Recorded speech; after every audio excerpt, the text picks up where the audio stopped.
Como dijimos, hay esta otra parte del libro del Génesis que correspondería a los capítulos 12 a 50 y que es efectivamente este apartado, esta dimensión que dijimos no está separada de la primera, pero sí tiene unos énfasis distintos que vale la pena distinguir, sobre todo para aprovecharlos mejor. Por eso es que ya vamos a iniciar con esta otra parte del libro del Génesis que iría de los capítulos 12 a el capítulo 50.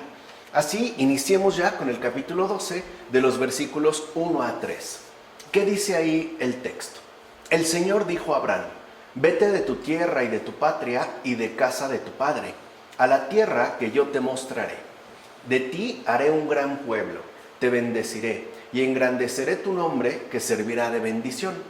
Bendeciré a quienes te bendigan y maldeciré a quienes te maldigan. En ti serán bendecidos todos los pueblos de la tierra. Entonces, como queda claro, es el Señor quien ordena a Abraham que abandone su patria. Literalmente, tu país y tu casa. O sea, todo aquello que haga referencia a un determinado arraigo particular. O sea, tanto a una región, en este caso el país, como a un cierto parentesco, tu casa. O sea, involucra que se desprenda de cualquier referencia meramente terrenal. No obstante, este movimiento, y entiéndase por ello, desplazamiento de Abraham, no se produce porque Dios lo disperse. Recuerden qué es lo que había ocurrido, por ejemplo, en el caso de los pueblos, de las naciones incluso, ¿no?, que se habían reunido en torno a Babel, ¿no? Se da esta dispersión. En el caso de Abraham, no. O sea, este desplazamiento no se lleva a cabo porque Dios lo disperse, sino porque Dios mismo lo llama ahora a encaminarse hacia un nuevo lugar que él de hecho no conoce, ¿no? Como lo menciona la Escritura, una tierra que yo te indicaré. Ahora bien, este enviado por Dios, o sea, este caminante, este peregrino, es decir, Abraham, parte ya con 7 bendiciones, lo cual es expresión del gran favor con el que Dios le dota no solo a él, en tanto persona concreta, sino al mundo entero a través de él. Y eso es lo que ocurre con los enviados por Dios, o sea, básicamente con los santos. Están, digamos, dotados de gracia, ¿no?, de una gracia inmensa, de dones increíbles, no solo porque se trate de un favor meramente particular o una especie de concesión personalizada. En todo caso, los santos tienen dones porque a través de ellos el mundo es que se verá beneficiado. O sea, un santo no es un santo para sí mismo, es un santo para el mundo entero, o sea, para todos los demás. Por eso están en los altares. O sea, no es como para exaltarlos, tenerlos ahí como figuras modélicas, ¿no?, que al final no nos dicen nada. No, están ahí en el altar para que estén siempre accesibles a cualquier persona que desee o quiera recurrir a ellos. Esto es importante de tener en cuenta. Y para lograrlo, para conseguirlo, pues uno también tiene que seguir estos mismos pasos de fe. O sea, aceptar el envío del Señor y por ende desarraigarse de los propios límites que nos condicionan en tanto seres terrenales. De hecho, como la Escritura lo mencionará más adelante, el viaje de Abraham, en hebreo, levantar palos de tienda, se realiza por etapas. Y esto es importante también de tener en cuenta, porque el hecho de que este viaje, ¿no?, este desplazamiento de Abraham se realice por etapas, es símbolo de la extensión de todo el mundo. O sea, es como decir que este enviado por Dios irá recorriendo el mundo entero poco a poco, hasta alcanzar ciertamente, ¿no?, su plena extensión. Pues bien, hay hombres que son llamados por la ley del amor establecida en su naturaleza, es decir, por el bien primordial y originario de su primera creación.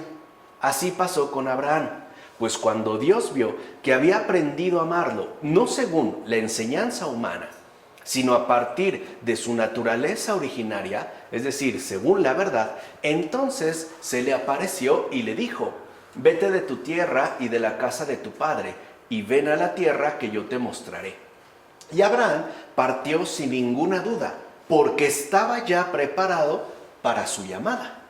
No es algo entonces que se dé de manera netamente espontánea, ¿no? De manera incluso improvisada, ¿no? Es algo que también va a implicar una preparación adecuada, un cierto adiestramiento paulatino para estar en condiciones de responder a la llamada del Señor. Por eso vemos que en general la existencia humana es eso justamente, ¿no? Respuesta a Dios. Él es el que propicia, el que inicia la llamada, y a cada uno de nosotros nos tocará de manera personal responder o no.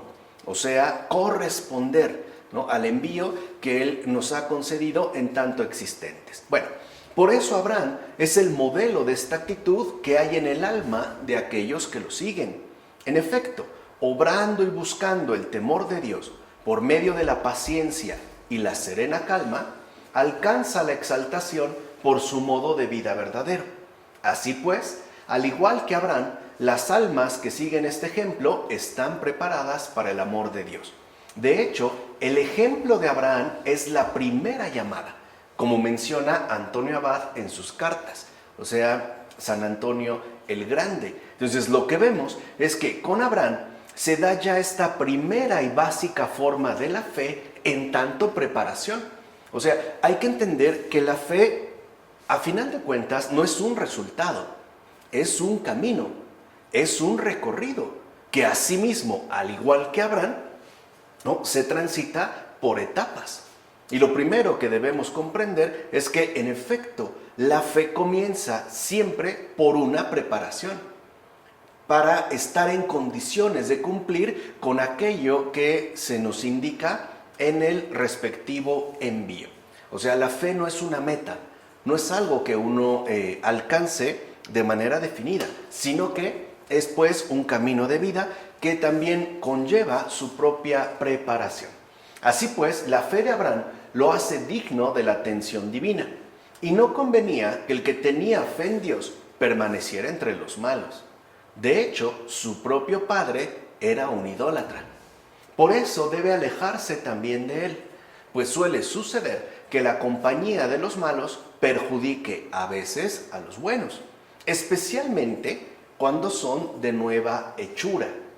Por eso mismo, nuestro Salvador proclama: si alguno quiere venir en pos de mí y no odia a su padre y a sus hermanos y hermanas, incluso a su mujer e hijos, no puede ser mi discípulo. Y el Señor dijo esto no para provocar el odio de los parientes, pero si alguno de estos, sea el que sea, ¿no?, padre, madre, hermano, hermana, mujer, hijos, primos, cuñados, etc. Si alguno de estos, digo, fuera un obstáculo contra la virtud, habrá que rechazarlo firmemente en razón de esta misma virtud. Es esto justamente lo que hicieron los discípulos cuando dijeron: he aquí que nosotros lo hemos dejado todo y te hemos seguido, como menciona el evangelista Marcos. Es esto pues lo que se le manda al patriarca Abraham, como menciona Dídimo el Ciego. Entonces, lo que vemos, por tanto, es que el seguimiento del Señor no es compatible, o sea, no se puede pactar ni negociar con ningún tipo de maldad, ¿no? Ser fiel al Señor implica entonces que nosotros rompamos de manera definitiva con todo aquello que, sea del modo que sea, atenta contra la virtud o va en contra, pues, del llamado del Señor. Así se tratara, por ejemplo, de los vínculos que nos pueden resultar tan cercanos como son los familiares. O sea, incluso el seguimiento del Señor, si es que alguno de nuestros familiares obstaculiza nuestro andar o nuestro respectivo caminar en la virtud, pues también habrá que abandonarlos, ¿no? Y es tal preservación, ¿no?, lo único que garantiza, ¿no?, que conserva, que mantiene viva la bendición dada por Dios para el bien de muchos. Y eso también hay que tenerlo claro. O sea, no se trata de mantener una especie de ejemplaridad individual, ¿no? No se trata de que me voy porque no quiero verme contaminado por los malos. No es eso. O sea, no es una perspectiva meramente individualista. Al contrario, se trata más bien de una experiencia comunitaria. Porque si yo no hago este rompimiento, esos otros hacia los cuales va dirigida finalmente la bendición, no se verán beneficiados con aquello que se me encargó hacerles llegar. De ahí pues entonces la ruptura. Es como si a una persona le encargaran llevar agua a personas sedientas, ¿no? Y ésta se queda con personas que a lo mejor les gusta tirar el agua y desperdiciarla tontamente. Si esta persona no rompe con estas, lo que va a hacer es quedarse sin agua, pero no él, aquellos hacia los que les correspondía recibirla. Por otra parte, asimismo debemos tener en cuenta que Abraham significa tránsito, viaje, recorrido. Por tanto, para que la mente, es decir, mens, recuerden que en latín, cuando se habla de mente, o sea, mens, no se refiere a esa dimensión psicológica que tanto se ha enfatizado desde mediados y sobre todo a principios del siglo XX, sino que hace referencia a lo constitutivo del ser humano en cuanto tal. Entonces, para que la mente mens, que en Adán se había entregado al desvarío y a los atractivos corporales, volviese de nuevo a la forma original de la virtud, es que se ha propuesto a un varón sabio como ejemplo. Así pues, esta mente estaba en Harán, es decir, en cavernas, es lo que significa Harán, o sea, sujeta a diversas pasiones. Por eso se le dice, sal de tu tierra, es decir, de tu cuerpo. Y de esta tierra salió aquel cuya patria está en los cielos, como menciona Ambrosio en su texto sobre Abraham. Y aquí vemos algo importante, salir de nuestra tierra quiere decir abandonar estas cavernas que muchas veces nos imposibilitan o por lo menos nos dificultan en gran medida la contemplación de Dios, es decir, la contemplación de la verdad, ¿no? Ya sea por la multitud de pasiones con las cuales nos vemos seriamente perjudicados o por lo menos amenazados, o bien por nuestra tendencia caída al desvarío. Por eso también se nos indica, ¿no?, lo mismo que Abraham, salir de esta tierra para dirigirnos a la verdadera patria, dijimos, ese patrimonio común que es el Padre, que a todos nos corresponde. Esto implica entonces, a final de cuentas, que este tránsito de Abraham iría de lo meramente terrenal a lo espiritual, ¿no? Ese es el viaje, pues, que nos va a compartir la aventura de la fe. En consecuencia, justo es que confiemos en Dios, aún antes de que nos dé algo, ya que Él ni puede mentir, ni puede engañar. Es Dios. Nuestros padres confiaron en Él, pues es Dios, tal y como lo hizo Abraham. He ahí una fe digna de ser alabada y pregonada. Nada había recibido aún Abraham de Dios y creyó cuando le hizo la promesa. Nosotros, en cambio, a pesar de haber recibido tanto, aún no confiamos realmente en Él. ¿Acaso podía decirle Abraham a Dios, creeré, puesto que cumpliste aquello que me prometiste? Abraham confió desde el primer mandato sin haber recibido nada de nada. En efecto, Abraham confió inmediatamente en Dios y la tierra no se le dio a él personalmente, sino que se reservó para su posteridad. Y aquí es donde entra esa ejemplaridad de la fe de Abraham. O sea, no es porque haya como antecedentes previos que permitan llevar a cabo este acto sincero y pleno de confianza. Podemos decir que Abraham incluso confía en Dios aún sin antecedentes dados, lo cual exalta su respectiva virtud, es decir, su preparación con respecto a la fe, ¿no? Y es más, la tierra que se le indica ni siquiera es algo que él disfrute o que él se apropie de manera individual, sino que esta tierra precisamente está reservada, es decir, está dirigida a toda la posteridad de Abraham, como menciona Agustín en el Sermón 113a. Ahora bien, las cosas escritas en el Antiguo Testamento mostraban por anticipado un tipo e imagen del Nuevo Testamento. De hecho, todas estas cosas fueron escritas para enseñanza nuestra, o sea, para aquellos que aún no estaban presentes, pero ya estaban, digamos, previstos. En efecto, lo que leemos que aconteció entonces a Abraham corporalmente, ahora lo vemos cumplido espiritualmente en nosotros cuando vivimos en santidad y justicia después del sacramento del bautismo. Nuestra tierra es nuestra carne, y es verdad que salimos de nuestra tierra cuando al abandonar los usos de la carne, o sea, lo que hoy en día, por ejemplo, el Papa Francisco denomina mundanidad, seguimos ya las pisadas de Cristo. ¿No te parece que es como si felizmente te fueras de tu tierra, es decir, de ti mismo, que el soberbio se haga humilde, el iracundo se vuelva paciente, el lujurioso se torne casto, el avaro dadivoso, el envidioso benigno y el cruel pacífico?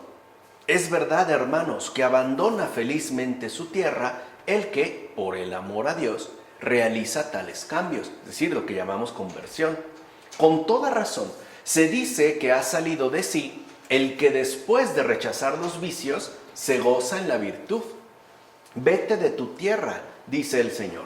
Nuestra tierra, es decir, nuestra carne, antes del bautismo era tierra de muerte, pero por el bautismo se ha hecho tierra de vida. Ella es pues tierra de vivos, o sea, tierra de virtudes y no de vicios, pero con la siguiente condición, ¿no? Una condición que no podemos pasar por alto: no volver a revolcarse en los vicios después de recibir el bautismo. Es decir, si tras convertirnos en tierra de vivos ya no practicamos obras de muerte. Así pues, rechazando con su ayuda los vicios y pecados, es que se confirma que llegamos con gozo a la tierra que Dios mismo nos señala, como menciona Cesareo de Arles en su sermón 81. O sea que esta indicación está dirigida a todo creyente, o sea, a todo aquel que ha decidido responder a la llamada que Dios le dirige, y por ende también a todo aquel dispuesto a tener un cambio sustancial de vida, o sea, algo que implique la totalidad de su persona. O, como también lo mencionaban los padres de la Iglesia, aquel que está dispuesto a pasar de las tinieblas a la luz, es decir, de la muerte a la vida. Porque al final la tierra que nos es señalada por Dios y que además le fuera indicada también a Abraham es ese gozo de encontrarse inmerso de lleno en la salud del alma, es decir, en la abundancia de virtudes. Por otra parte, es igualmente cierto que nuestros más próximos parientes son nuestros pecados y nuestros vicios. O sea, aquí vemos que no se trataría solo de una referencia netamente física, sino que, como todo genuino realismo, está también tomando en cuenta esa dimensión no física, que de hecho forma parte de nuestra respectiva existencia. En efecto, dice la Escritura: vete de tu patria. Y por patria aquí se entienden los vicios y pecados que de algún modo y en parte nacen con nosotros y desde la infancia se acumulan y se nutren con las malas acciones. O sea, ahí es donde nosotros tendemos como a desarrollar un cierto hábitat que nos va a resultar sumamente cercano y además familiar. O sea, el hecho de que nos familiarizamos prontamente, o sea, desde la infancia, con los vicios y con los pecados. En consecuencia, nos vamos de nuestra patria cuando con la gracia del bautismo nos vaciamos de todos los vicios y pecados. O sea, rompemos de manera tajante con esta familiaridad acostumbrada. Y lo hacemos de tal manera que después, con la ayuda de Dios, asimismo nos esforzamos, al menos en lo que depende de nosotros, para que una vez expulsados los vicios, nos llenemos entonces de virtudes. Así pues, salgamos de nuestra patria y renunciemos a nuestros parientes, es decir, a los vicios y pecados. Y hagámoslo de tal manera que nunca más queramos volver a esa conducta mala, que como dijimos, se puede volver tan excesivamente familiar que incluso ni siquiera seamos ya capaces, ¿no?, de discernir que estamos haciendo algo indebido o que llevamos efectivamente una vida cargada, por así decirlo, de maldad, ¿no? No seamos, dirá Cesáreo de Arles en este sermón 81, que es una imagen, me parece a mí, muy gráfica y además muy precisa para entender lo que uno no tiene que hacer. Dice entonces Cesáreo de Arles: no seamos nunca como aquel perro que retorna de nuevo a lo que ha vomitado. Y es cierto, no sé si les ha tocado ver a un perro que de repente, sea por la razón que sea, vomita y después regresa y lo vuelve a tragar, ¿no? Eso es lo que no tenemos que hacer. Entonces, con esta imagen lo que vemos es que uno, ¿no?, abandona entonces el mal de una vez y para siempre. Y de aquí en adelante, por lo menos en lo que nos corresponde, en la medida pues de nuestras capacidades, no regresamos a ingerir de nuevo aquello que hemos expulsado, aquello que hemos vomitado, es decir, los vicios y pecados. Ahora bien, la Escritura dice también: vete de la casa de tu padre. Hermanos muy queridos, esto también debemos tomarlo en sentido espiritual. En efecto, antes de la gracia de Cristo, nuestro padre era el diablo. De él dice el Señor en el Evangelio: vosotros tenéis por padre al diablo y queréis cumplir las apetencias de vuestro padre. Lo menciona en el Evangelio de Juan, capítulo 8, versículo 24. Llamó padre de los hombres al diablo, y no porque nazcan de él, sino por imitar su malicia. Aquí está lo que nos vuelve como propiedad suya. Dijimos, ¿no? Lo que busca el diablo es que seamos imitadores suyos, de tal manera que mediante esta imitación se degrade nuestra imagen y semejanza y entonces nos volvamos de hecho como familiares cercanos a él, ¿no? Y no porque pudieran nacer de él, sino porque quisieron imitarle, que esa es una cosa muy distinta.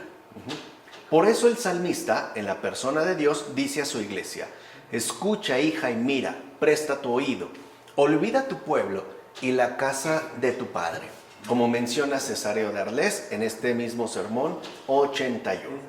Así pues, ¿cómo entender eso de que Dios haría de Abraham un gran pueblo? Para empezar, esto se realizó también en un sentido histórico, ya que el que se ha convertido en un pueblo es grande cuando está adornado de las virtudes. De hecho, es manifiesto que cuando se hacen mayores progresos en el alma, se crea una grandeza ya no humana, sino celestial. Se trata, por lo tanto, de una bendición no simplemente verbal, sino real.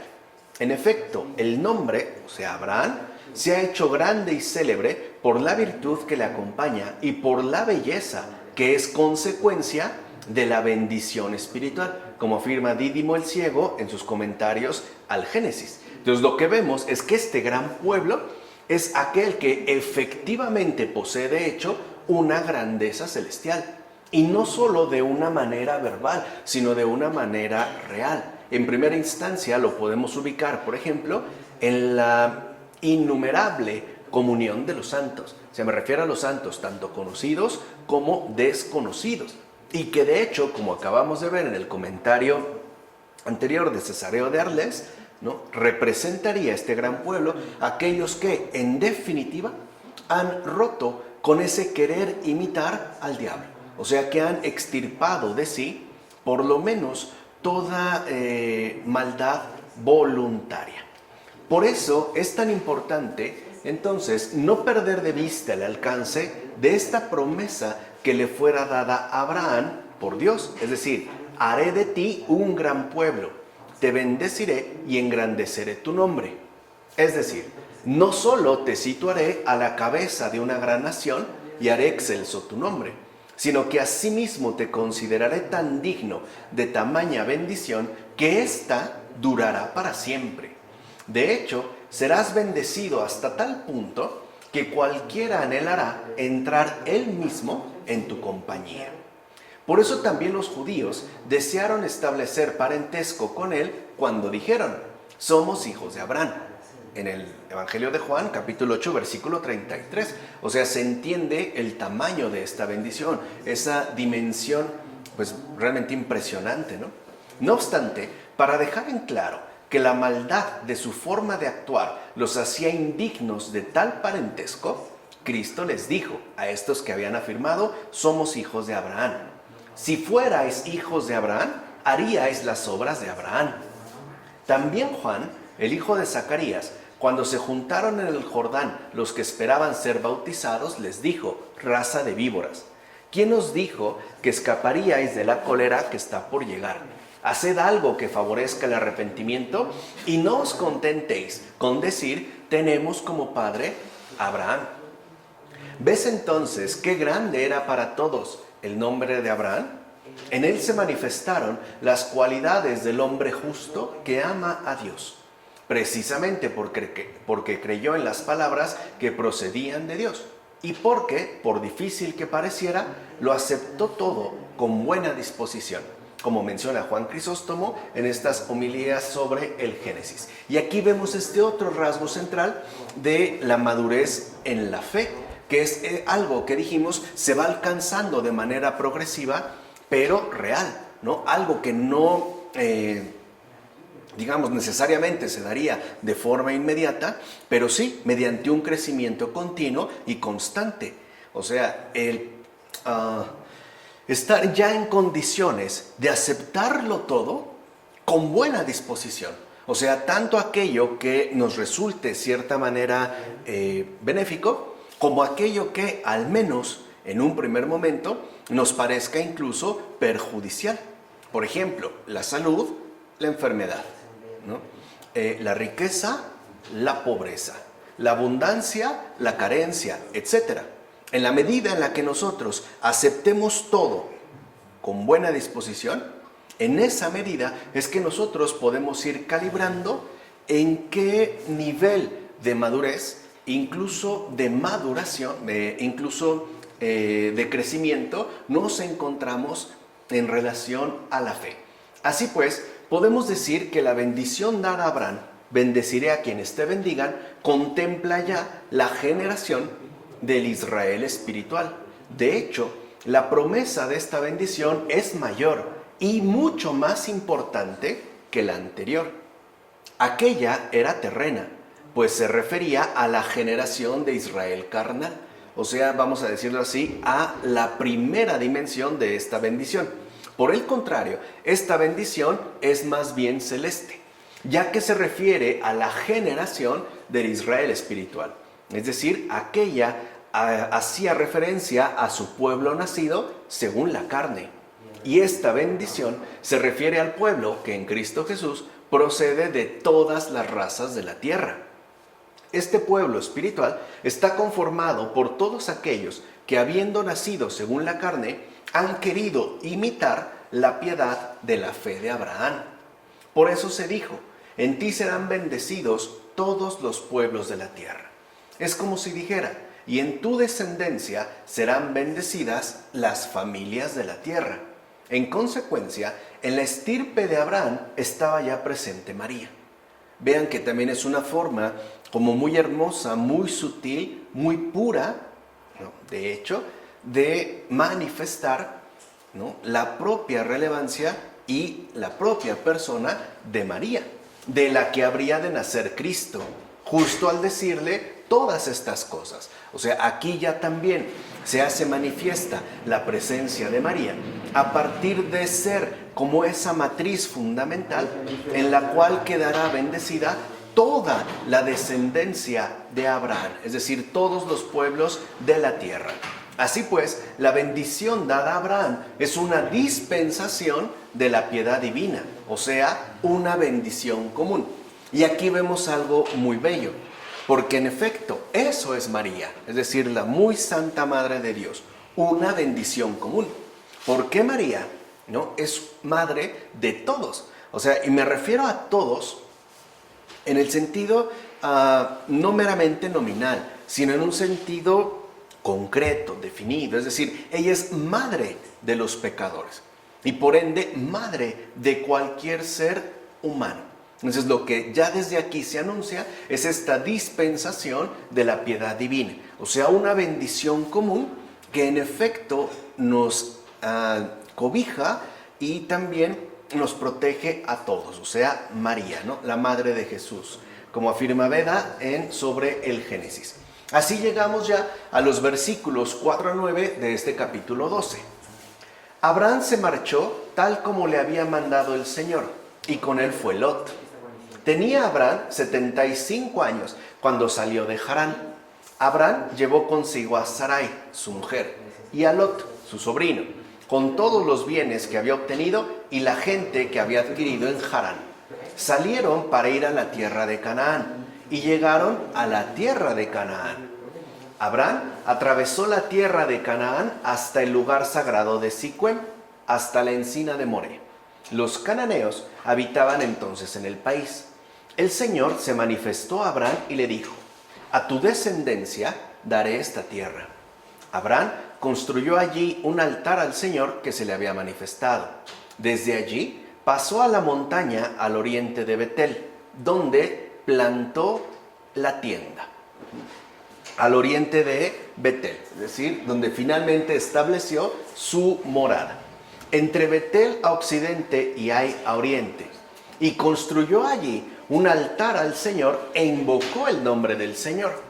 Después, Abraham reemprendió el viaje yendo por etapas al Negev, ¿no? O sea, sabemos que el Negev se encontraría pues en la parte más baja, es decir, en la zona más al sur. Entonces, como hemos oído, por mandato salió Abraham de su tierra, de su pueblo y de la casa de su padre. Es evidente que también en esto todos los hijos de la misma promesa, entre los cuales estamos también nosotros, le han de imitar. Ya dijimos por qué, ¿no? Al comentar los versículos anteriores. En efecto, salimos de nuestra tierra cuando abandonamos los deseos terrenales.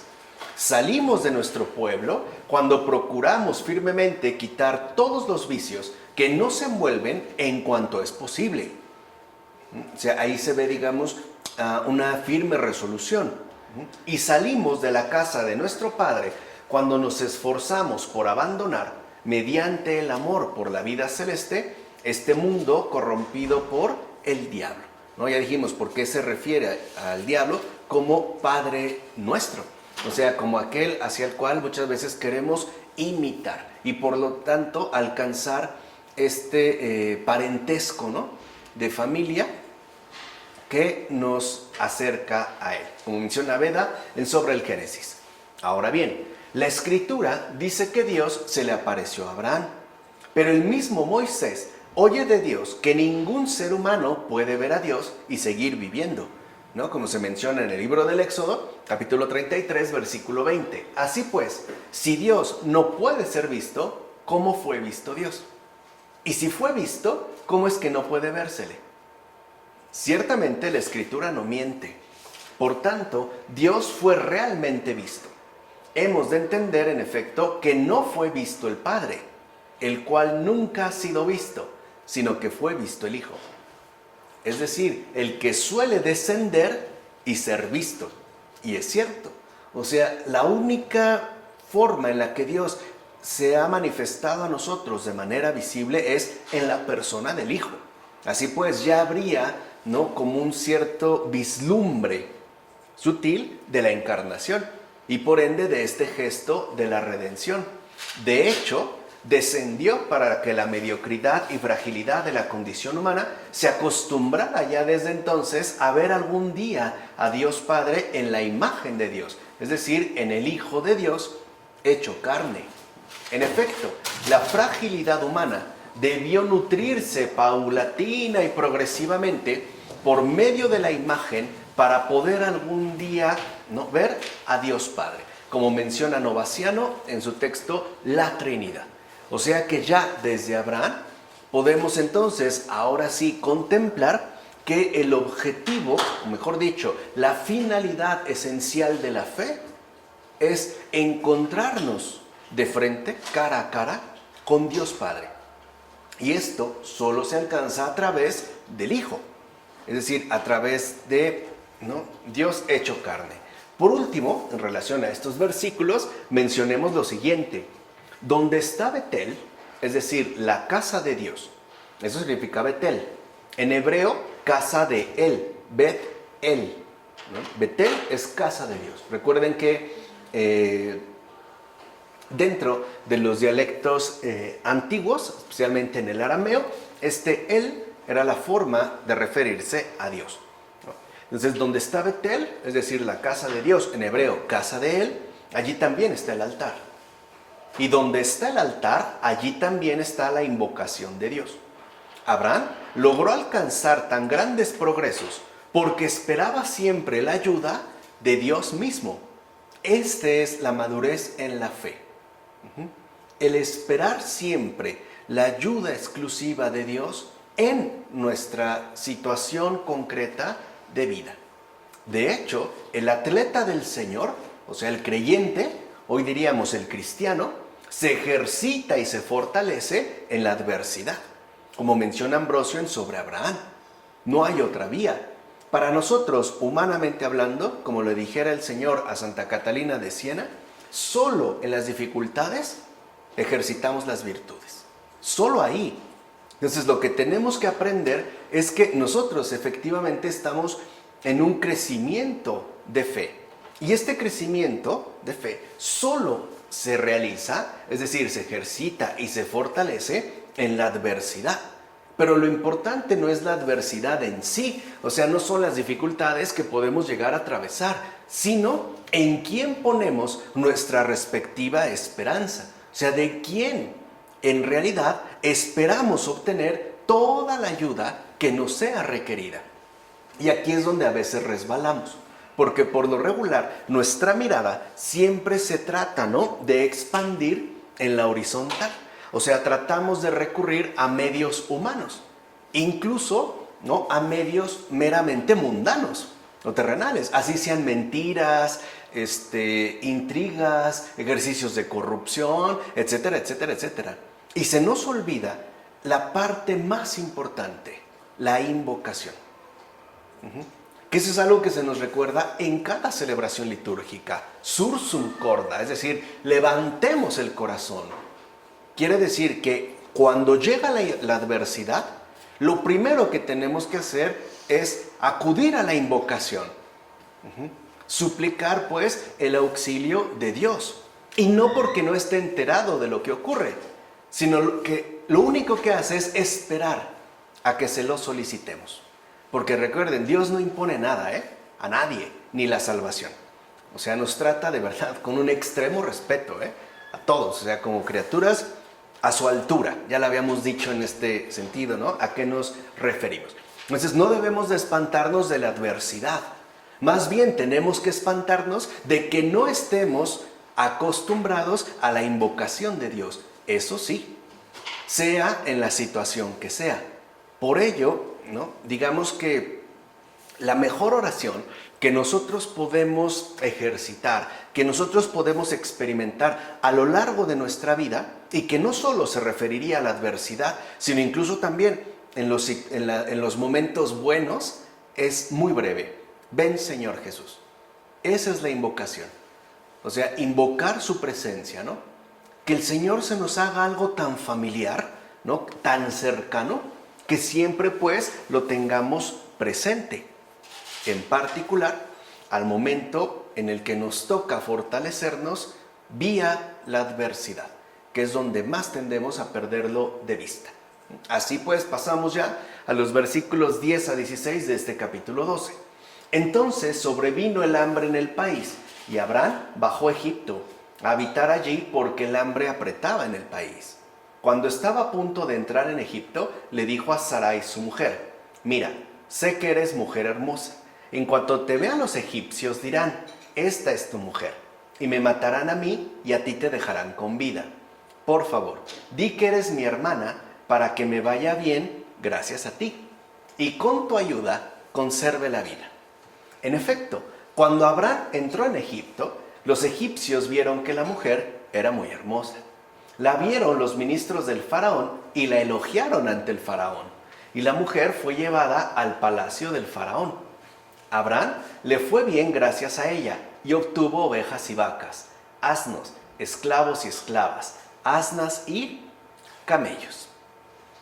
El encuentro con el faraón anticipa la experiencia que tendrán sus descendientes en aquel mismo país. Es decir, en efecto. De hecho, con este acontecimiento que aquí se nos narra, se sugiere tempranamente la constante protección de Dios sobre su propio pueblo. Por eso Israel tendrá que aprender a confiar a Dios de manera total. Por eso es que al pueblo de Israel, se ha visto sumamente colmado de adversidad hasta la fecha. Para que vean que no es una meta, o sea, no es algo que uno adquiere y decir, ya, tengo 39 años de creyente, ya la logré. No. Y ahí se ve como este perfil de elección. El problema está en que nosotros nos confundimos fácilmente. Y en lugar de atravesar la adversidad como se debe, es decir, según la gracia, terminamos desviándonos considerando que se trata de una desgracia. Ahí es donde nos tropezamos, porque en realidad toda dificultad, toda adversidad es gracia. El problema es cuando nosotros la vemos como desgracia. Algo ahí está mal. Y puede, en general, tratarse de dos cosas. Primera, o bien que no tenemos presente a Dios para nada, o bien que estamos confundidos por el diablo, que es justo lo que busca, trastornarnos. O sea, que nosotros no aprovechemos la adversidad a la luz de la gracia y que más bien nos quedemos revolcándonos de frustración, de lamentación, etcétera, como si se tratara de una desgracia. Por eso creo que ya aquí lo que vemos es algo muy importante. Todo, y repito, todo lo que ocurre en nuestra vida es gracia, no desgracia. Cuando aprendamos a contemplar esto, nuestra confianza en Dios será casi total. O sea, ya vamos de gane. ¿Va? Ahora bien, por una parte, Abraham está convencido que su mujer, Sarai, es tan hermosa que el faraón la tomará como una más de sus esposas. Cosa que, como vimos, sí ocurrió. Y por otra, que él mismo debe seguir con vida para que se cumpla la promesa que se le hizo justo en este capítulo 12, versículos 2 y 3. Así pues, fíjense, miente para impedir su muerte inmediata. Pero lo que no prevé es que el faraón va a desbaratar sus planes. Acuérdense esta cuestión de la mentira. En todo caso, algo queda claro. La riqueza que Abraham adquirió recientemente, esclavos, esclavas, ganado, vacas, ovejas, etc., no procede del Señor. De hecho, tal riqueza recién adquirida procede de un engaño. O sea, ha sido resultado de una mentira. En consecuencia, lo primero que se nos enseña es esto. Aunque una persona sea virtuosa, como el propio Abraham, eso no significa que la virtud sea un privilegio únicamente suyo. O sea, lo que quiero que entiendan es que una persona virtuosa no por ello es perfecta. No es una propiedad exclusiva. No es de que uno ya es virtuoso o creyente o una gran alma llena de fe y por ende no incurra en errores y además en errores graves. Porque sabemos que lo más opuesto al Señor es la mentira. De hecho, el que miente, así diga que es una mentirita, que no es más que un eufemismo para disfrazar la gravedad de lo que se trata, así sea una leve mentira, está en contra del Señor, porque el Señor es la verdad. Y lo peor de todo es que el que miente no solo está en contra del Señor, está en contra de sí mismo, está atentando contra sí mismo, porque se está privando voluntariamente de la verdad que lo salva y lo ilumina. ¿Vale? Entonces, esta es la primera indicación. O sea, se nos muestra pues que Abraham fue un ser humano real, como cualquiera de nosotros. Muy bendecido.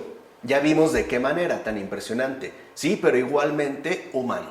O como a mí me gusta decir, estamos hablando de Abraham, el padre de la fe, que también mea y caga. Así de simple. ¿Va? Pues bien, el sentido literal es claro, sobrevino el hambre en el país. Pero el sentido espiritual es el siguiente: los sabios de Dios están por encima de la tierra, ya que no pertenecen a ella. En efecto, hay veces que en la tierra aparece el hambre. De hecho, para los que se dedican a las cosas de esta tierra, muchas veces les sobreviene un hambre de oír la palabra del Señor, como menciona el profeta Amós. Y si son dignos de ello, más tarde se les concederá de nuevo un día para poder oírla. Así pues, Abraham se desplaza a Egipto no para permanecer allí, sino que lo hace de manera temporal. Abraham, pues, se muestra condescendiente con los que padecen hambre, porque también los que estaban con David no fueron a Babilonia por sus pecados, sino para ayudar a los que habían sido deportados a ese lugar a causa de sus pecados, como dice Dídimo el ciego en sus comentarios al Génesis. De hecho, y fíjense qué importante, de los que pasan de la virtud al vicio, se dice que bajan a Egipto. Es decir, cayeron.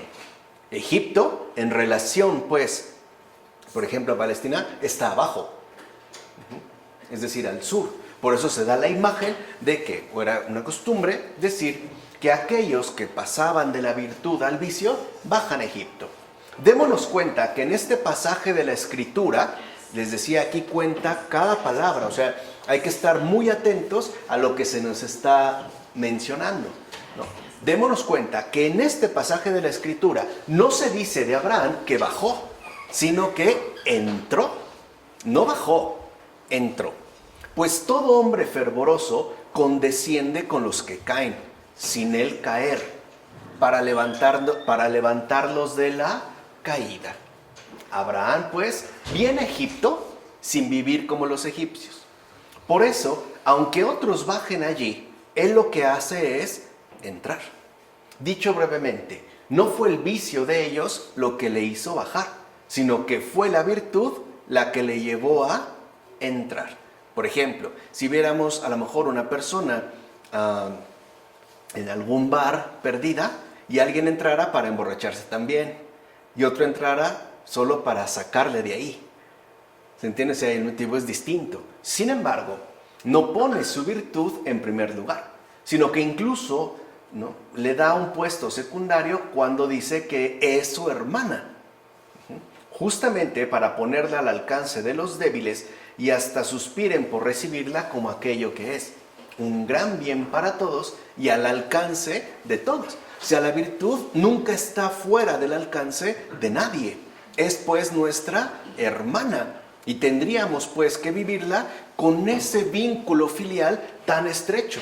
Así pues, la Escritura nos va a dejar en claro que Abraham, hombre fervoroso, no se la apropia ávidamente. O sea, no dice pues, en el sentido espiritual, esta es mía, Sarai, virtud, sino que dice es mi hermana y por lo tanto no es mi propiedad, sino que, como dijimos, es un bien para todos y al alcance de todos, sino que la presenta como hermana de todos. En consecuencia, el sabio quiere que todos participen de lo que él posee.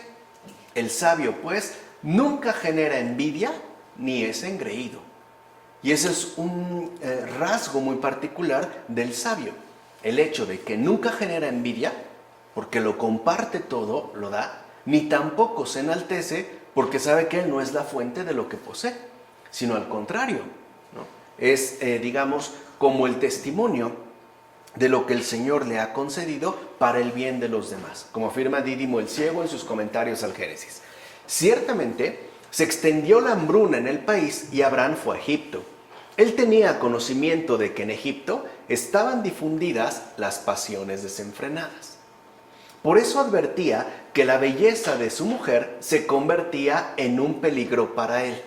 Y fíjense qué importante, sobre todo en un mundo tan lleno de Instagram, ¿no?, de Facebook, etc. En efecto, frecuentemente la belleza de una mujer ocasiona la muerte del marido, o incluso del acompañante, o del novio, de la pareja. Vemos, por tanto, que no es tanto la belleza de la mujer, sino su virtud, aquello que realmente le hace feliz. O sea, lo que realmente hace feliz a un hombre de la mujer no es su belleza, aun cuando sea deslumbrante, es su virtud. Ese es lo que realmente, pues, resplandece. Ahí es donde radica su verdadero tesoro. Hoy podemos ver, a lo mejor, mucha belleza corporal, pero quizá poca virtud. Pero puede darse el caso que una mujer esté llena de virtud, aun cuando no tenga precisamente belleza corporal. Los mejores adornos de una mujer son las buenas costumbres, es decir, una vida llena de virtudes, lo mismo que el hombre. Aquí no se está hablando de un sometimiento, nada. O sea, se está hablando de una vida llena de virtudes. Es común que una mujer de alto rango social humille al marido por su condición. Y es cierto también. Vean ya desde cuándo está hablando un padre de la iglesia, o sea, hace casi 2000 años. Es común. Esto significa que todas estas cosas tienen una relación muy estrecha con la soberbia. Por eso Sara, que no era más rica en bienes, ni más noble por su origen, no consideró a su marido como inferior. Nada de que yo gano más, ¿no? Mi familia es de alta alcurnia, la tuya no. O sea, un poco como los cuentos, ¿no? Más o menos románticos de la princesa que se enamora del campesino, ¿no? Del pobretón. No. Podemos incluso decir que realmente lo amaba como a uno de igual dignidad. Por eso no la retuvo ni la riqueza, ni los padres, ni los parientes. O sea, lo que diríamos su estatus social. Sino que marchó con su marido a cualquier lugar que fuere. Este es, por tanto, el verdadero comportamiento de la virtud, como menciona Ambrosio en Sobre Abraham. Y esto es muy hermoso, porque efectivamente se destaca de manera explícita a Abraham como el virtuoso, pero también Sara es la propia virtud, en su gesto, en su comportamiento, aun cuando ciertamente no hable, aun cuando no se mencione, así se manifiesta como virtud. Cosa inversa, ¿no? Vamos, en el sentido complementario, pero de manera inversa al gran San José. San José es la virtud a pie, ¿no? Es el hombre virtuoso, pero en el Evangelio no dice ni una sola palabra, porque la virtud, dijimos, no es ni engreída, ni genera envidias.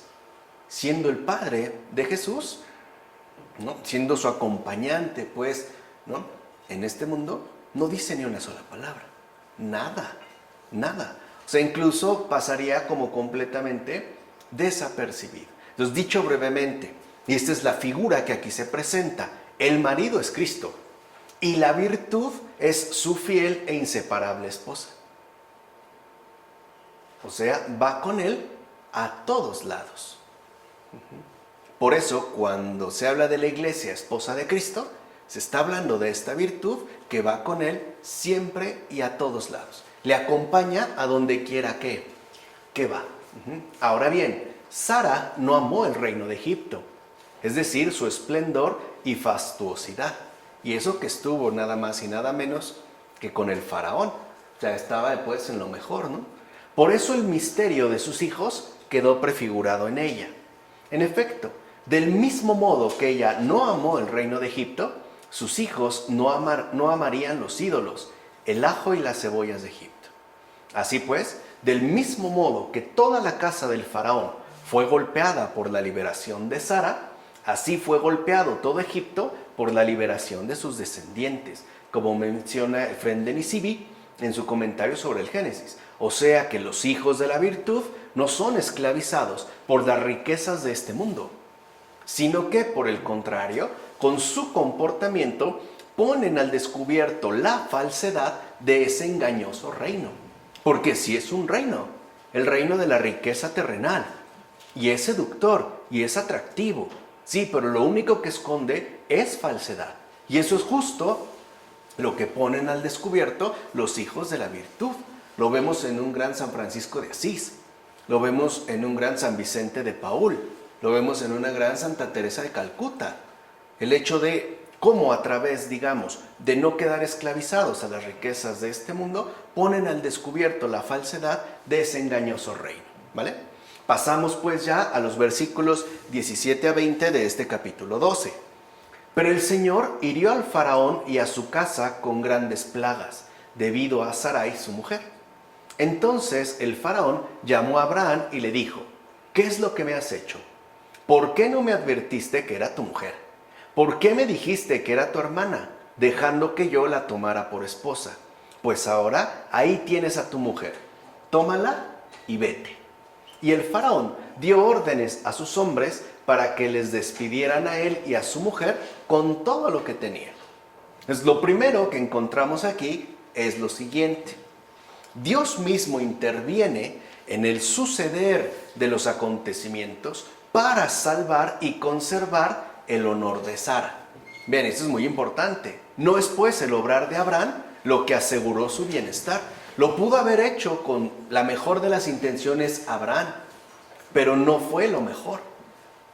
Tan no que Dios mismo tiene que salir al paso, ¿no? Tiene que intervenir, incluso de manera directa y drástica, para conservar el honor de Sara. Es decir, para conservar su respectiva integridad. Y recuerden que si estamos entendiendo a Sara como la virtud, cuando nosotros la ponemos en peligro o incluso estamos ocasionando que se vea deshonrada, Dios mismo interviene para que ésta se mantenga en pie. En efecto, siempre está presente Dios, el gran defensor del matrimonio, a quien nadie puede engañar, del que nadie puede reírse. De hecho, Él asume el papel del marido ausente y mantiene la vigilancia. Es más, sin centinela sorprende al reo antes incluso de que ponga por obra lo que ha premeditado: tomar a Sara. Porque si la ha tomado por esposa, lo que ahora sigue es tomarla literalmente, ¿no? Acostarse pues con ella. Así pues, nadie puede evadir al juez del mundo entero. De hecho, Él castiga con más severidad la injuria hecha al débil que las ofensas inferidas a un marido imprudente. Porque ahí en efecto Abraham se comporta como un marido imprudente.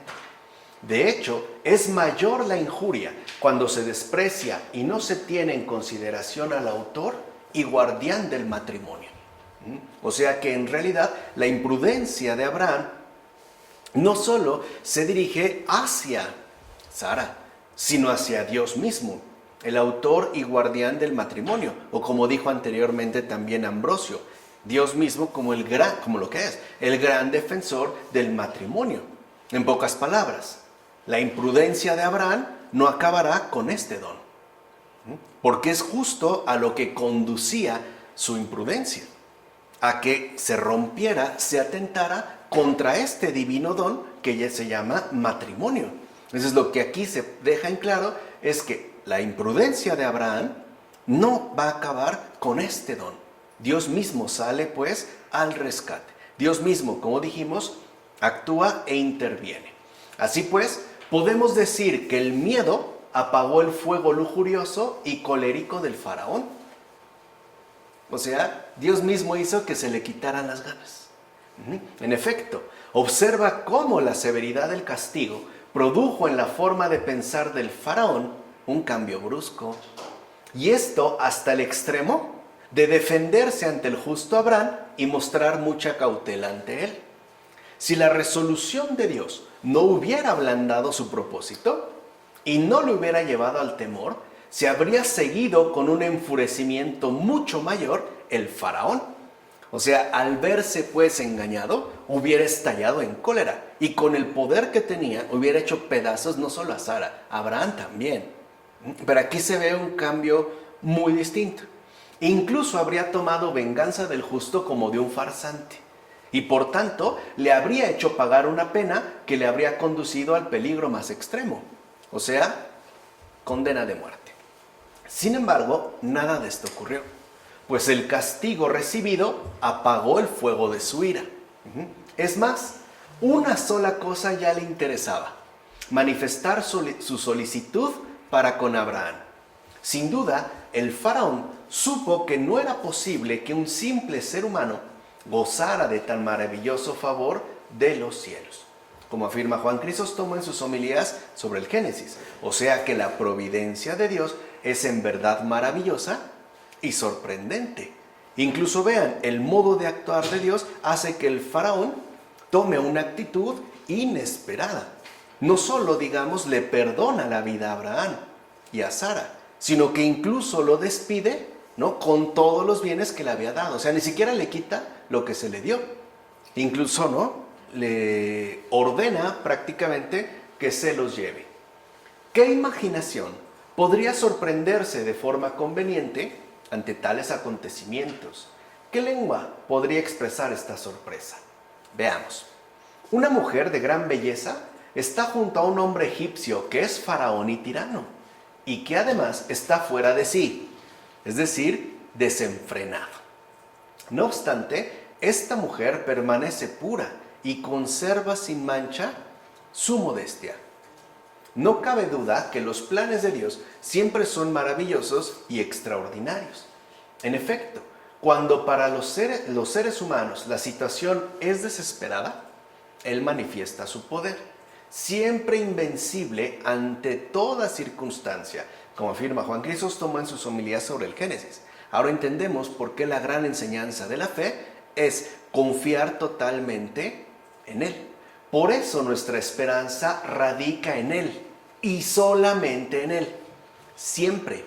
No puede darse o no puede tratarse de una auténtica esperanza cristiana si esta esperanza es intermitente o si solo se remitiera, por ejemplo, a los casos en los que definitivamente no encontramos un modo de resolución. O sea, Dios no es un accesorio de último recurso. No, al contrario.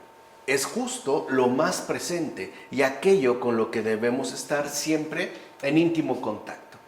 Por otra parte, sería oportuno aplicar a este justo aquellas palabras que el bienaventurado David pronunció en referencia a los que volvían de la cautividad de Babilonia. Los que siembran lágrimas cosecharán alegría. Siguieron su camino y lloraban al arrojar sus semillas, pero a su regreso volverán radiantes de alegría con sus gavillas en alto. ¿Ves acaso un retorno repleto de angustia? Incluso con miedo a verse expuesto a una muerte violenta, hablando de Abraham y Sara, para nada. Más bien, se observa un regreso lleno de gran espectáculo y magnificencia. De hecho, a partir de ese momento, Abraham fue respetado por todos, es decir, tanto por los de Egipto como por los de Palestina. ¿Quién no habría de mostrar respeto ante el que había sido protegido por Dios? ¿Quién no habría de considerarlo digno de providencia semejante? Quizás a nadie se le ocultaba lo acontecido en la residencia del faraón, precisamente para que se manifestara lo ocurrido a todo el mundo. ¿Ves pues el beneficio que se deriva de sus pruebas? ¿Ves qué extraordinaria es la recompensa por su paciencia? ¿Ves al hombre y ves a la mujer, a ella anciano, a ella en avanzada edad, y que ambos mostraron tanta sabiduría y valentía, es decir, tanto cariño mutuo, o sea, un vínculo de amor tan fuerte? Así pues, imitémoslo todos y jamás nos dolamos pensando que la aparición de tribulaciones son un signo de abandono por parte de Dios o indicio de su supuesta indiferencia. Cuando a veces decimos, es que Dios no me escucha, ya le estoy pidiendo y no me hace caso, tal, nada de eso.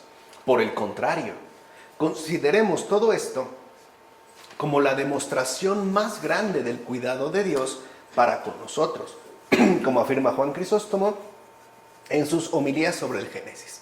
En síntesis, Dios siempre está velando por cada uno de nosotros, siempre. Es decir, Dios siempre está cuidándonos de manera especial, precisa y oportuna. Siempre. Siempre está al tanto de nosotros, de un modo especial, de un modo particular, de un modo personal. Y además con extrema precisión y con perfecta oportunidad. O sea, en el momento adecuado y de la manera quizá más insospechada. ¿De acuerdo? Así ya nosotros podríamos pasar a este capítulo 13 de los versículos 1 a 7. Veamos qué es lo que sucede, porque aquí hay un cambio. Abraham subió de Egipto al Negev con su mujer y todo cuanto tenía, acompañado de Lot. Abraham era muy rico en ganado, plata y oro. Fue viajando por etapas desde el Negev hasta Betel, hasta el lugar en el que había puesto antes la tienda entre Betel y Ai, el lugar en el que al principio había construido un altar y había invocado a Abraham el nombre del Señor. También Lot, que iba con Abraham, tenía ovejas, vacas y tiendas, pero la región no les permitía habitar juntos, porque tenían mucha hacienda y no había lugar para ambos.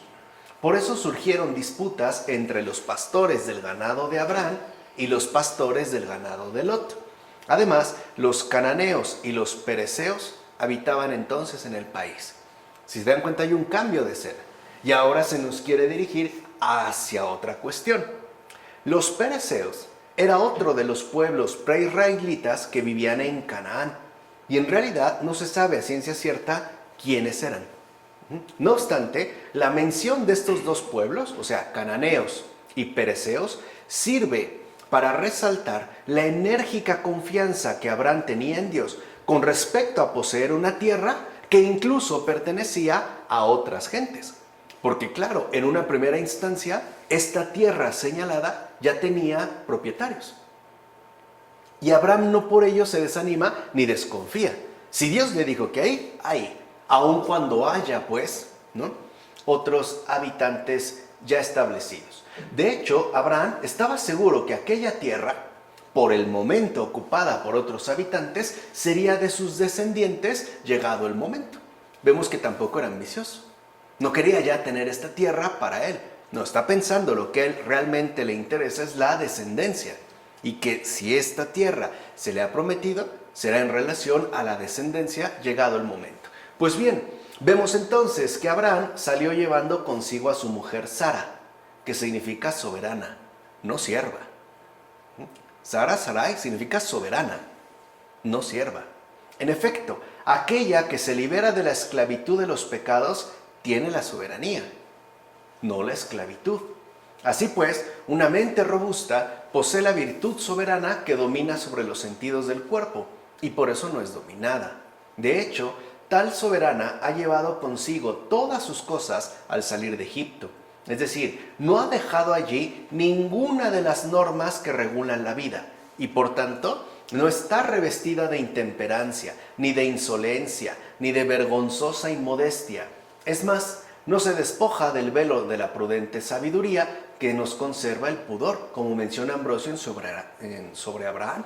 O sea que aunque Sara, en este caso en particular, haya estado al interior mismo de la corte egipcia, ¿no?, incluso literalmente en manos del faraón, no por eso rompió la rectitud de su vida, ni dejó allá buenas costumbres para adoptar otras opuestas.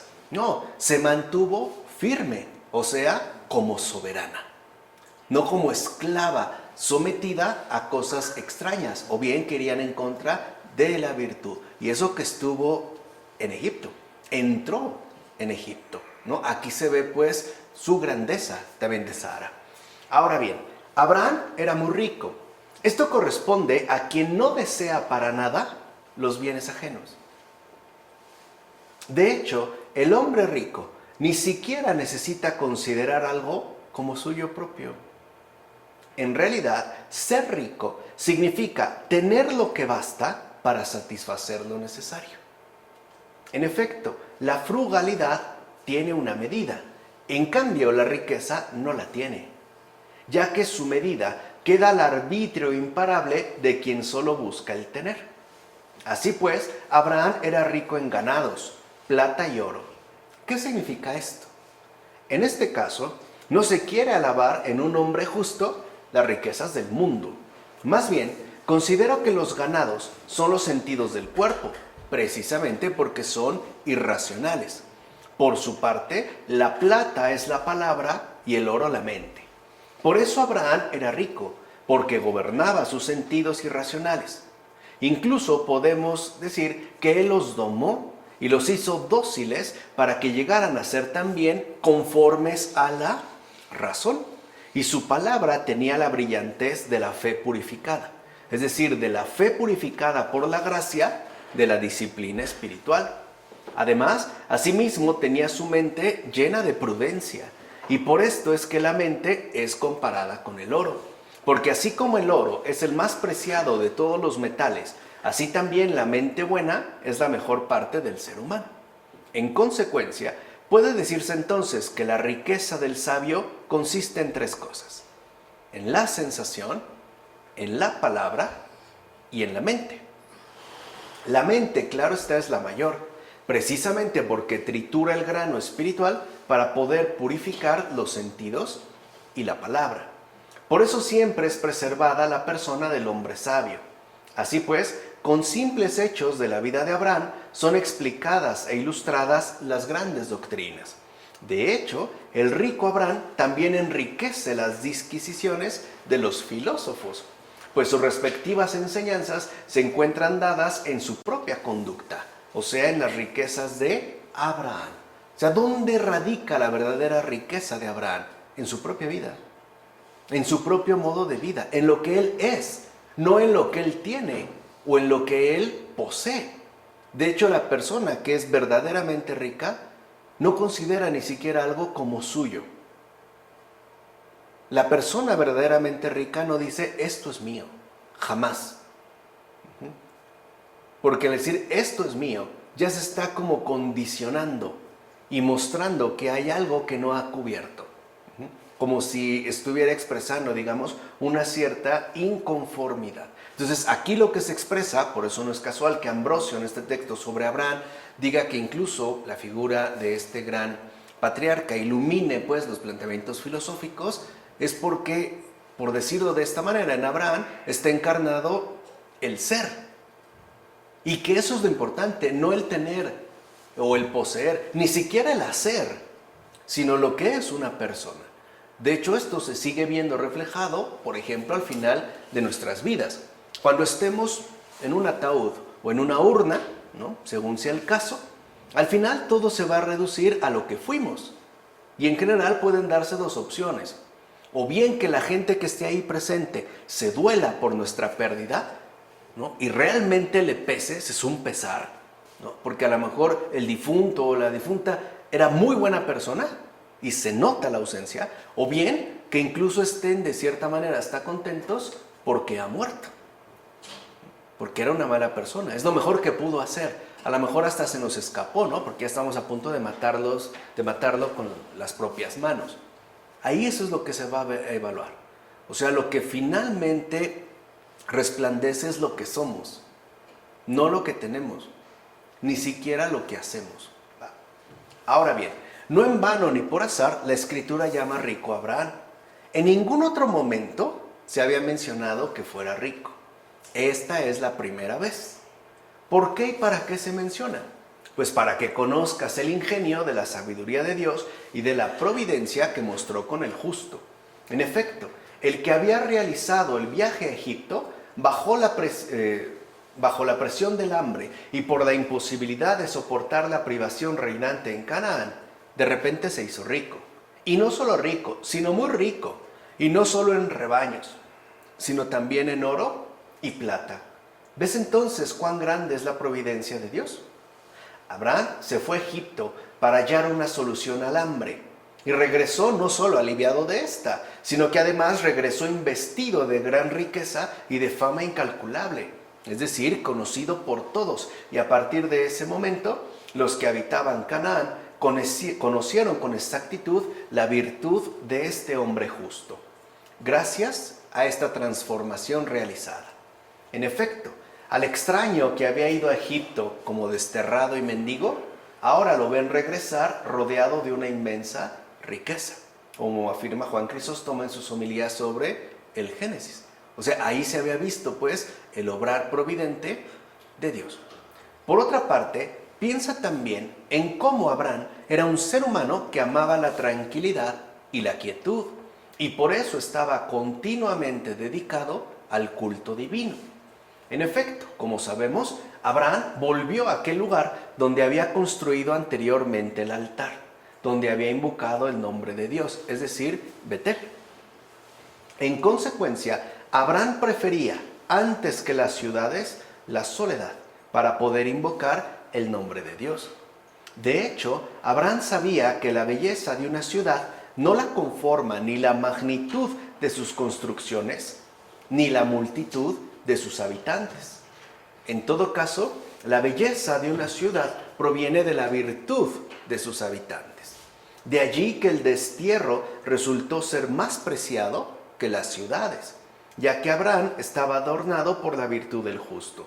De hecho, aún en soledad, él se manifestó mucho más resplandeciente que el resto del mundo, como afirma Juan Crisóstomo en sus homilías sobre el Génesis. O sea que a partir de aquí, de este momento donde Abraham ya es muy rico, incluso materialmente, pero sobre todo espiritualmente, no decide trasladarse a una gran ciudad para entrar, ¿no?, al espectáculo de la ostentación, que como ya también nos dijo Juan Crisóstomo, la ostentación es acusación, ¿no?, cuando nos había hablado de la fama, de hecho de lo que podríamos llamar la mala fama, ¿no?, de aquellos que construyen palacios siendo, por ejemplo, ladrones o a través de injusticias.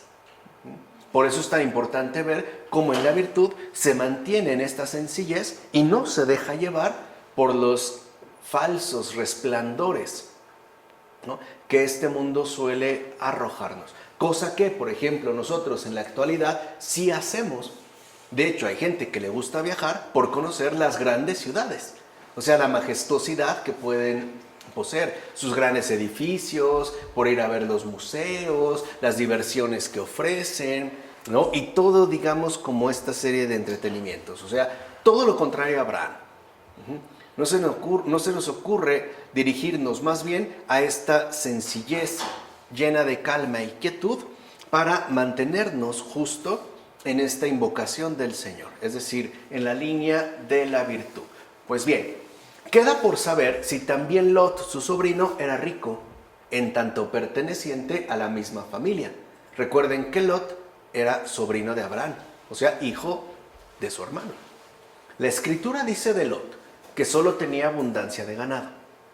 No tenía, por tanto, plata, ya que todavía no era justo. En efecto, la lengua del justo es como la plata purificada por el fuego, como se dice en el libro de los Proverbios, capítulo 10, versículo 20. Y tampoco poseía el oro de aquel que sí vio la posteridad de Cristo. En efecto, Abraham sí vio tal posteridad, como de hecho atestiguado el Señor cuando dice: Abraham vio mi día y se alegró. Lo dice en el Evangelio de Juan. Por eso mereció Abraham tener y poseer el oro, pero no Lot, como menciona Ambrosio. O sea, si Lot no era como Abraham, si no estaba preparado como Abraham, si no estaba en las mismas condiciones que Abraham, ¿por qué entonces lo acompañó y fue con él? ¿Por qué? Para empezar, debemos tener en cuenta que se trata de un personaje que desempeña dos papeles. Pues en un mismo hombre se significan dos cosas distintas. En efecto, Lot, según la interpretación latina, significa declinatio, es decir, desviación. Pero tengamos en cuenta que uno puede desviarse del bien o del mal. O sea, la desviación no necesariamente tiene que ser hacia el mal. También puede darse hacia el bien. Así pues, cuando Lot se desviaba del mal, es decir, del pecado, de la infamia, del crimen, o sea, de lo común dentro del mundo, se unía a su tío. Pero cuando se desviaba del bien, es decir, de lo que es justo, inocente, santo y sagrado, se unía a la maldad. Es por eso que se dijo que Lot acompañaba a Abraham, es decir, porque todavía no había elegido Sodoma ni vivía en compañía de aquellos que cometían torpezas. Pero después optó por Sodoma y se fue a vivir allí. Es como si se hubiera transformado en otro distinto de sí mismo. De hecho, el propio Lot cree que es otro, o sea, uno que se separa no solo del hombre justo, sino también de sí mismo, como menciona Ambrosio en Sobre Abraham. O sea que en cada ser humano, o sea, en cada uno de nosotros, existe tal tendencia de desviación. Todos tenemos algo de lóticos, de esta figura de Lot. O sea, de por lo menos tender hacia una desviación que por lo regular nos causa severos daños. O sea, en tanto seres humanos nos es como muy complicado y muy difícil permanecer firmes en el bien. Incluso parece que a veces, ¿no?, nuestra tendencia está inclinada hacia el bando contrario, es decir, hacia la maldad. En efecto, porque Lot ya había comenzado deliberadamente a desviarse de su tío, la tierra no bastaba ya para albergarlos. Porque claro, si lo pensamos en términos geográficos, sí tenían muchos bienes, pero no tantos como para llenar, por ejemplo, un país entero. Tampoco se trataba de esto. Y la Escritura dijo, la tierra no bastaba ya para albergarlos, o sea, no podían ya estar juntos. Y es que no hay espacio que pueda dar cabida a quienes son discordantes. En efecto, a los mansos y pacíficos les son suficientes los espacios estrechos. Pero para los que son malvados y discordantes, incluso los espacios amplios se vuelven estrechos, como menciona Ambrosio en Sobre Abraham. Y es cierto, para una persona malvada, ¿no?, aunque tenga mucho, siempre es poco. Nunca le es suficiente. Por ejemplo, estas cosas, estas torpezas, no lo voy a decir como es, estas estupideces, ¿no?, que promueve tanto este mundo, de aquellas personas que no le es suficiente una casa, sino 10, de las cuales no visita más que una o dos esporádicamente. ¿Y las demás? No. Y aún así le resulta poco, ¿no? Es como la conclusión que extrajo el gran Daniel Cohen, este economista contemporáneo, en su texto El Homo Economicus, que vale la pena estudiar. Hace ya unos años se los dejé. Supongo que ya lo estudiaron, ya lo asimilaron y ahorita van por muchas otras cosas, ¿verdad? Pero bueno, al final él logró entrevistar, en serio genial, ¿no?, a los 10 hombres más ricos del mundo. O sea, y no estoy hablando de los que anuncian Forbes y estas cosas. No. O sea, los verdaderamente billetudos. Aquellos que, por ejemplo, pueden gastarse en un desayuno $1.000.000, en la comida 2 y en la cena 3 y dar lo mismo de propina y no se la acabarían ni en 3, 4 o hasta 5 o 6 generaciones. Ni así, ¿no? Hablando de lo mínimo, pues, sin hablar de los gastos. Bueno, los entrevista él como economista, entendiendo la situación fundamental, y él como una persona muy inteligente, muy prudente, les hizo, después de todo, a estos 10 la misma pregunta. Ok, agradezco tus aportaciones, tus comentarios, ¿no?, su visión del mundo, de la economía, de los negocios, pero quisiera terminar con la siguiente pregunta. ¿Cuánto crees que necesitas para ser feliz? ¿Saben qué respondieron los 10? El doble. Ahí se ve. O sea, para los malvados, los discordantes, ¿no?, incluso los espacios amplios se vuelven estrechos. En cambio, para los pacíficos, para los buenos, para los mansos, incluso lo estrecho es siempre motivo de gran alegría. De hecho, el hombre sencillo se alegra mucho con lo poco. El hombre malo nunca se alegra lo suficiente, porque no tiene demasiado. O al menos como a él le gustaría. ¿Se entiende? Así pues, observa que fue la abundancia de sus posesiones la causante de su separación. Es decir, la que creó la división, rompió la unión y deshizo el vínculo de parentesco. Pues como bien sabemos, surgió una contienda entre los pastores del ganado de Abraham y los del ganado de Lot.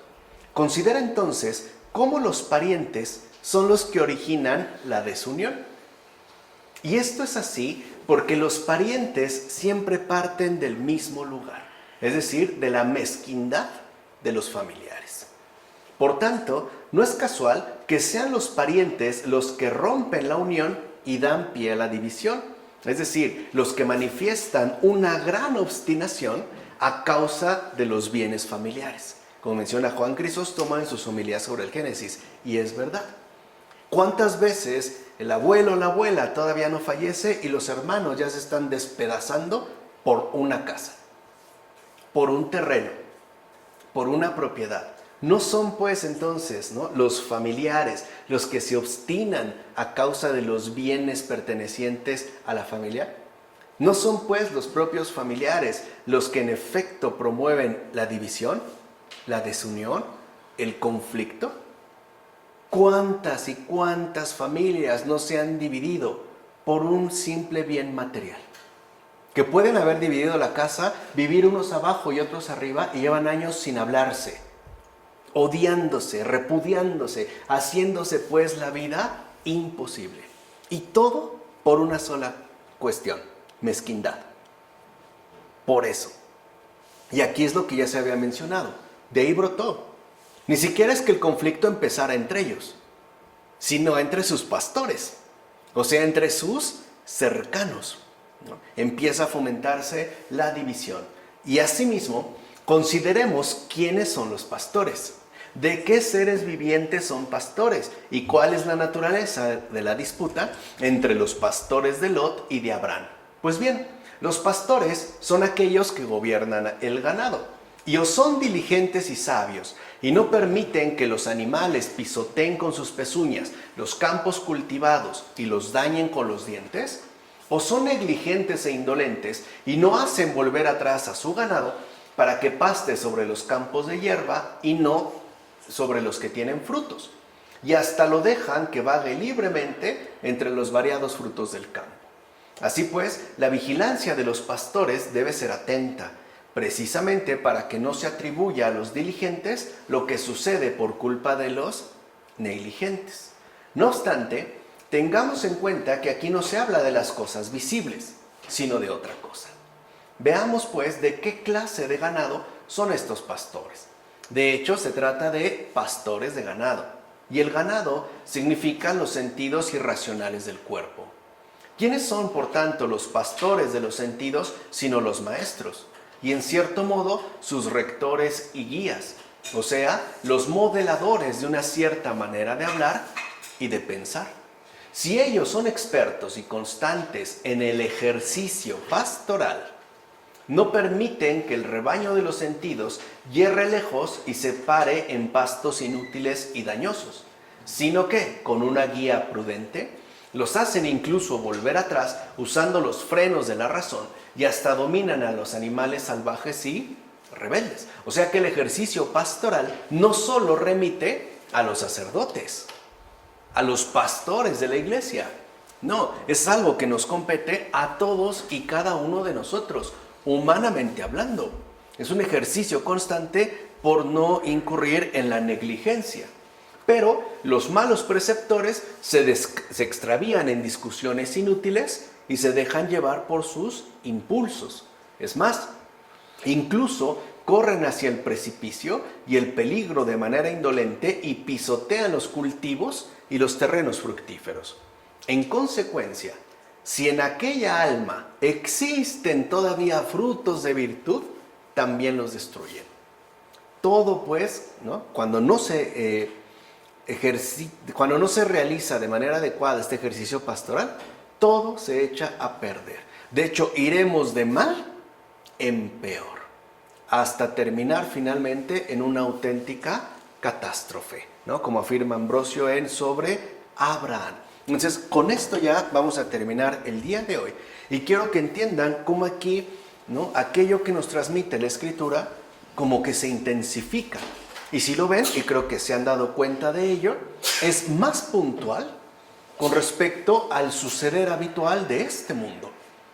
Desde los conflictos que pueden darse en relación a los familiares, ¿no?, hasta la negligencia en la que podemos incurrir, no domando adecuadamente los rebaños, incluso dejando que estos pisoteen o extingan algo que quede de virtud en nuestras respectivas almas. Creo que también hemos visto, ¿no?, el por qué Abraham tiene tanto peso para el creyente en general, ¿no?, y por qué ha sido también considerado el padre de la fe, a pesar de que haya sido, al menos en algún momento de su vida, ¿no?, un marido de comportamiento imprudente. ¿De acuerdo? Vamos a dejarlo hasta aquí. Bueno, del Padre, del Hijo, del Espíritu Santo.